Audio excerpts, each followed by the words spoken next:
Chainsaw Man is probably one of the most iconic anime of the current decade, and that's not surprising because manga, along with the anime, became famous almost instantly. I personally am a huge fan of Chainsaw Man, so much that I actually bought Chainsaw Man manga to read it in real life kinda. And one of the most intriguing aspects of Chainsaw Man is the amount of hidden references in the anime, because I am honestly fascinated and really respect the anime for the amount of small references which are sometimes made just by small scenes or backgrounds, which on their own could represent movies or something else from real life. I'm of course talking about things like, for example, opening of the anime, almost every scene of which is the reference to a certain movie which creator liked. And actually this video is too about one of the movies that creator of Chainsaw Man liked. Spoiler alert! By the way, in case it wasn't obvious, following video contains spoilers to Chainsaw Man's story, so you've been warned!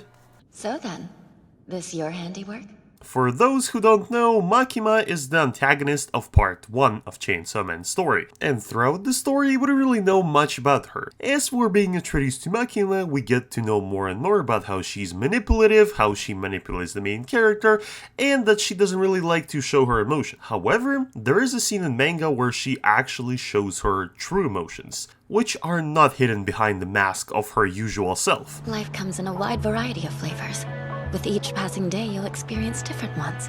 In chapter 39 of manga, Makima and main character Denji went on a movie date. They watched a couple of movies, and at the end of the last movie, Denji turns to look at Makima and sees her crying. That was, I think, the only moment in the whole story where Makima actually cried. And in addition, we get to see a couple of frames of the movie itself. And what I absolutely love about this scene, the creator of Chainsaw Man could have just draw whatever, pretty much. He could have just drawn simple slides representing, I don't know, a broken relationship, divorce, death, really anything. And feelings after reading that scene would have been pretty much the same. But Chainsaw Man probably would have not been a Chainsaw Man if that was just some random pictures. Later, readers of Chainsaw Man manga discovered that those pictures actually reference a real-life movie. Those scenes were directly referenced from a Soviet movie, Ballad of a Soldier, released in 1960s.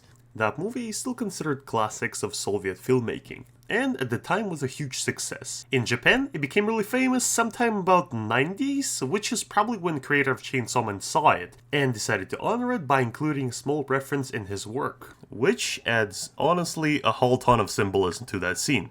The movie tells a story about a soldier who was allowed to go and visit his mom for a couple days. And the whole movie is basically about him traveling to his small town to meet his mom, but unfortunately, because on the way he was stopping to help people in need, he doesn't make it in time, and because of that he has only a couple minutes to talk to his mother before going back to front lines. The movie tells pretty much a perfect story about how war affects people outside the front line. And to be completely honest, after watching this film for this video, I can totally understand why Makima cried for this scene, since in Chainsaw Man world we have an actual embodiment of people's fear in war, the War Devil. And knowing what this movie is about and how it displays war, it perfectly makes sense when Makima later says that she despises and hates the War Devil. Which again makes perfect sense because Makima herself said that she wants to create a perfect world by eradicating the whole idea of devils. And of course the whole concept of war goes against everything perfect world stands for.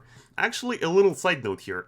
Makima wants to create an ideal world without fear, death, and bad movies. So I guess we know movies really mean something to her. Movies are art. Now, more than ever.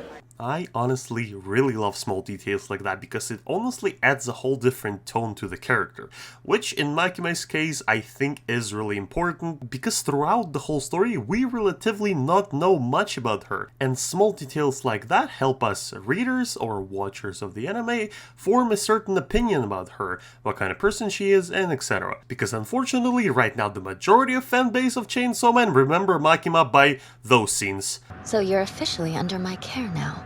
Which means woof or yes are all you say. And I hope that soon will change.